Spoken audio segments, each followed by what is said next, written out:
Id-Dipartiment tax-Xogħlijiet Pubbliċi mexxa proġett tal-Ir-Rinovar fuq id-Domus ta' Ħad-Dingli, binja ta' madwar 100 sena li tul is-snin kellha rwol differenti biex taqqat il-komunità.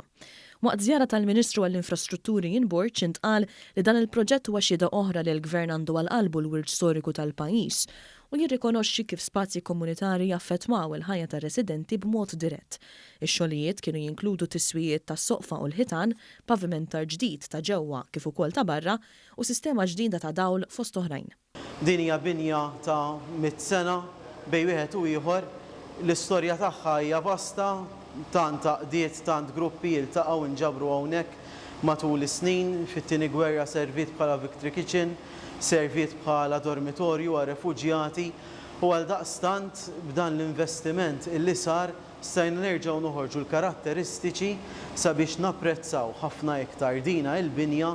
Il-Ministru Ian Borg qal li l-Gvern qed jara li jitwettqu bosta proġetti ta' dan it-tip anki mill-Aġenzija Infrastruttura Malta biex spazji bħal dawn jingħataw lura lill-komunitajiet rispettivi tagħhom fl-aqwa kondizzjonijiet possibbli.